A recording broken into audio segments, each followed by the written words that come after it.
मनुष्य का जीवन कैसे होना चाहिए। हमारे जीवन में चीज़ें जितना भी हो, घर रुपए सर की चीज़ें और सुख सुविधाएं, इन सब का बहुत ज़्यादा महत्व नहीं है। ये कम विशेष सबके पास होती हैं। किसी का कुछ ऐसा प्रारब्ध होता है और कुछ ऐसी कमाई होती है कि वो थोड़ी ही मेहनत करते हैं बहुत बढ़ जाता है, और किसी का बहुत प्रयास करने के बाद और बहुत हाथ पैर पटकने के बाद भी बहुत धन ऐश्वर्य नहीं हो पाता। लेकिन कोई चिंता की बात नहीं है। बहुत धन ऐश्वर्य न होना कोई दुर्भाग्य नहीं है, और बहुत हो जाएगा सुख सुविधाएं, बहुत बड़ा घर गाड़ी और कपड़े लत्ते, अच्छी अच्छी मशीनें, मतलब कूलर, टीवी, एसी, फ्रिज और मोटरसाइकिल और चार पहिए की गाड़ी और अच्छे अच्छे कपड़े, जो कुछ वर्तमान की आधुनिक सुविधाएं हैं, वह सब हो भी जाए तो क्या मिल जाएगा। एक गरीब अपनी छोटी सी झोपड़ी में रह करके जो खाता पीता उठता बैठता नहाता धोता सोता जागता है, वही एक धनी अपनी कोठी में और अपनी अनेक सुख सुविधाओं से संपन्न उस भवन और उस बिल्डिंग में रह करके वही काम करता है। वह भी कहीं खाता पीता बैठता उठता सोता जागता नहाता धोता और जीवन की और भी यावत क्रियाएं करता है। दोनों के काम में कोई रुकावट नहीं आती है। एक के घर में बहुत हाई क्लास का कई लाख रुपए जिसमें लगे हैं ऐसा शौचालय बना है, एक के घर में साधारण सा शौचालय लगा है, एक के घर में साधारण लकड़ी का दरवाज़ा लगा है सीधी सपाट, और एक के घर में स्पेशल बहुत डिजाइन युक्त और बहुत कीमती शीशे और कलर लगे हुए सुख सुविधाएं हैं, दरवाजे हैं, खिड़कियां हैं, अलमारियां हैं। लेकिन दोनों की मन स्थितियों में तो कोई खास अंतर नहीं है। दोनों के मन में काम क्रोध लोभ मोह हैं और दोनों इच्छाओं कामनाओं में जल रहे हैं। दोनों के शरीर में वही तकलीफें आ जाती हैं और दोनों के अंदर राग द्वेष भरे हुए ही हैं और नाना मनोविकार हैं। और दोनों में से चाहे धनी हो या गरीब, कोई भी अपने जीवन स्वभाव कर्म आचरण को सुधार करके सत्संग संतों की संगति और साधना का काम करके दोनों अपने जीवन को पवित्र बना सकते हैं और दोनों महान स्थिति को प्राप्त कर सकते हैं। दुनिया में जो शिखर पर चोटी पर पहुँचे हुए लोग हुए हैं, चाहे वो भौतिक सुख सुविधाओं में पहुँचे हुए लोग हुए हों या आध्यात्मिक ऊंचाइयों को प्राप्त किए हुए लोग हुए हों, ये भौतिक उपलब्धियां उनके मूल में नहीं रही हैं।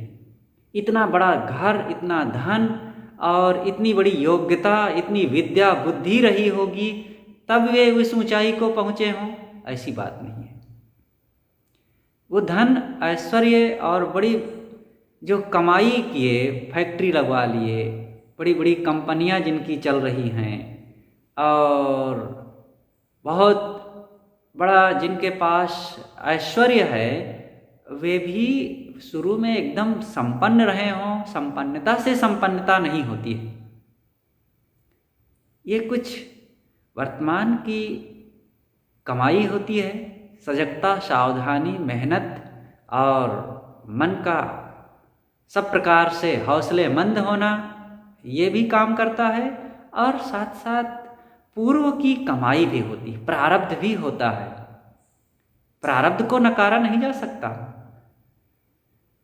एक व्यक्ति जन्मते ही झोपड़ी में पैदा हुआ और जहाँ खाने पीने पहनने रहने और यावत जो जीवन की मूलभूत चीज़ें हैं वह भी उसके गुजर बसर के लिए नहीं मिल पा रही हैं। और एक ऐसी कोठी बिल्डिंग और बहुत संपन्न घर में जन्मा कि जन्मने के पहले ही उसके लिए 10-20 जोड़ी कपड़े रखे हुए हैं और बस वो घर का मालिक जन्म ले लिया, माल पहले से है, सारी सुविधाएं पहले से है, मालिक का बाद में जन्म हुआ और जन्मते ही पूरी विरासत उसकी अपनी हो गई।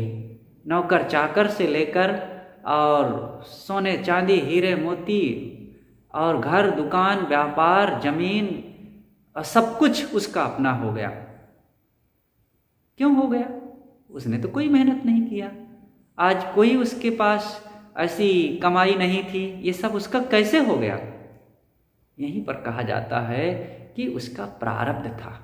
पूर्व में ऐसी कुछ उसकी कमाई थी कि ऐसी जगह में जन्म लिया और जन्मते ही सारी सुख सुविधाओं से संपन्न हो गया। लेकिन ये बहुत बड़ी बात नहीं हो गई। ये चीज़ों से संपन्न हो जाने के बाद अगर वो संयम सदाचार और त्याग अनासक्ति निर्मोहता निर्विकारिता का जीवन नहीं जीता है तो ये भौतिक सुविधाएं उसकी शांति के कारण नहीं बन सकती। वो अनेक आधुनिक सुख सुविधाओं से संपन्न होने के बाद भी मन से जलता रहेगा। पारिवारिक क्लेश में, मनोविकारों में, ईर्ष्या द्वेष में और नाना भ्रांतियों में, अंधविश्वासों में वो भटकता रहेगा। तो चीजें सब कुछ नहीं है, चीजों के साथ साथ मन की कमाई सबसे बड़ी चीज है। चीजें हैं, उनका महत्व है अपना और जीवन गुजर में उसका बड़ा स्थान रहता है, लेकिन सब कुछ वे नहीं है। बहुत कुछ होते हुए भी वो सब कुछ नहीं है।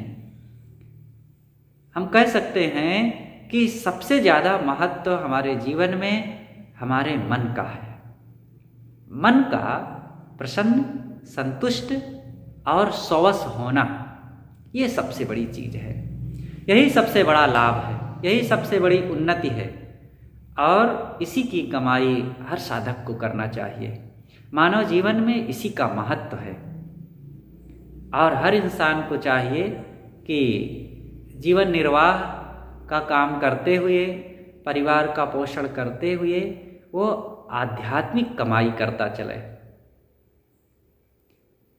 जीवन का निर्वाह जरूरी है और यह होगा। कोई कहीं भी रहे, किसी भी क्षेत्र में, अगर वो मेहनत करता है ईमानदारी से, एक निष्ठ होकर के और सबके साथ प्रेम से रहता है तो निर्वाह होता रहेगा। हाँ, बहुत सुख सुविधाएं नहीं रहेगी, बहुत उसके पास आलीशान ऐश्वर्य नहीं रहेगा, लेकिन निर्वाह होगा, इतना मिलता रहेगा। सदगुरु कबीर ने तो कहा है कि धन तो इतना होना ही चाहिए कि जिससे हमारा निर्वाह हो जाए और परिवार का पोषण भी हो जाए। साहब ने धन का मानदंड बताया है। साईं इतना दीजिए जामे कुटुंब समाए, मैं भी भूखा ना रहूं साधु न भूखा जाए। इतना होना चाहिए कि परिवार का पोषण हो सके, स्वयं भी गुजारा बढ़िया से चल सके और आए हुए अतिथि मेहमान संत गुरुजनों की भी हम सेवा कर सकें। इतना तो होना ही चाहिए। अगर इसमें भी कमी होती है तब कष्ट होता है, लेकिन यह होता रहेगा, इसमें कमी नहीं होगी। कोई भी व्यक्ति मेहनत करता रहे तो होता रहेगा, लेकिन चीज़ों के साथ साथ अब संतोष की आवश्यकता है।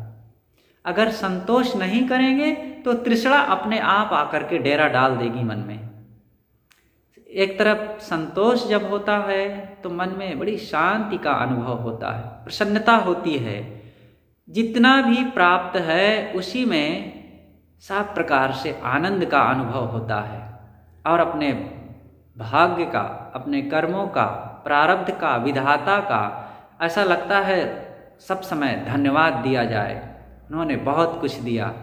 ये संतोष के कारण ऐसा होता है। और अगर संतोष नहीं है तो फिर तृष्णा आ जाती है, और तृष्णा आ जाने पर फिर चाहे जितना धन हो, सुविधाएं हो, पद प्रतिष्ठा, मान सम्मान और अनुकूलताएं सब कुछ हो, लेकिन वहाँ पर शिकायतें बनी रहती है। इतना धन की कमी है, ऐसा शरीर नहीं है, ऐसा घर नहीं है, ऐसी ज़मीन नहीं है, ऐसे साथी लोग नहीं हैं, ऐसे पत्नी बच्चे नहीं हैं, अब क्या करें, बड़ी समस्या है, अब कैसे होगा आगे, ऐसा हो जाता तो ज़्यादा अच्छा रहता। ये शिकायतें ये तृष्णा की देन है। और इस तृष्णा के ऐश्वर्य जिसके पास है वो कभी सुखी नहीं होता। चीज़ें रहेंगी, लोग रहेंगे, पद रहेगा और अनेक उपलब्धियां बनी रहेंगी, अनुकूलताएं भी रहेंगी, लेकिन मन की पीड़ा, मन की जलन भी बनी ही रहेगी। और फिर इस जलन का फल यह होगा कि फिर वो कलह करेगा, मनोविकारों में उलझेगा, क्रोध, लोभ, मोह में और सड़ेगा, स्वयं दुखी रहेगा, दूसरों को भी दुख देगा, दूसरों को भी उलझाएगा। तो एक से अनेक की संभावना होती है। अगर संयम एक प्रकार का संयम है, संतोष है, तो इससे अनेक सद्गुण आ जाएंगे। और मन में तृष्णा, लोभ या विकार हैं तो एक दोष के आ जाने पर अनेक दोष आने की संभावना होती है। ये अपने समूह को बुलाने में बड़े कुशल होते हैं, चाहे सद्गुण हो और चाहे दुर्गुण हो। इसलिए हर इंसान को सद्गुणों की कमाई करनी चाहिए। जब सद्गुणों को बढ़ाएंगे तो एक सद्गुण को जब मजबूती से नियम पूर्वक हम उसको जीवन में अपनाएंगे तब फिर उसके कारण अनेक आ जाएंगे। केवल इतना ही हम ध्यान रखें कि हम विनम्र रहेंगे। तो विनम्रता जब रहेगी तो अहंकार का त्याग हो जाएगा, वाणी में मिठास आ जाएगी, और फिर वाणी में मिठास आ जाने के पश्चात फिर कर्तव्यों में सावधानी आ जाएगी, फिर दोष अनेक घटने लग जाएंगे, प्रेम बढ़ जाएगा, व्यवहार सुधर जाएगा, अगले का सम्मान करने लग जाएंगे, और फिर भक्ति भाव फिर यहीं से शुरू हो जाएगा, फिर सत्य के लिए निष्ठा बढ़ जाएगी, सदाचार उसका और ठोस होने लग जाएगा, फिर ज्ञान और बोध, फिर अनासक्ति और वैराग्य, ये सब आने लग जाएंगे। इस प्रकार से ये मानव जीवन का ऐश्वर्य है। हमारा जीवन ऐसा ही होना चाहिए। ये जीवन एक व्यापार है। जैसे भौतिक व्यापार में व्यक्ति जब लगता है तो दिनों दिन उसका आर्थिक मानदंड बढ़ता जाता है, उसकी कमाई बढ़ती जाती है, और जब बढ़ते जाती है कमाई तब यही व्यापार सफल माना जाता है। ऐसे हमारा जीवन होना चाहिए। जीवन भी एक बहुत बड़ा व्यापार है, सबसे बड़ा व्यापार। और इस जीवन में अगर शांति की, संतोष, प्रसन्नता की कमाई और यह धन बढ़ता जाता है तो मानो फिर हमारा जीवन का व्यापार सफल है। और इसके लिए जरूरी है कि हम खुद अपने जीवन पर ही दृष्टि डालें, देखें कहाँ कहाँ हम उलझते हैं, कहाँ कहाँ हमारे अंदर दोष है, किसी प्रकार का कोई दुर्व्यसन तो नहीं है, वाणी में कटुता तो नहीं है, कलह की भावना तो नहीं है, इच्छाओं में हम भटक तो नहीं रहे हैं, मोह, आसक्ति, अहंकार में तो नहीं जल रहे हैं।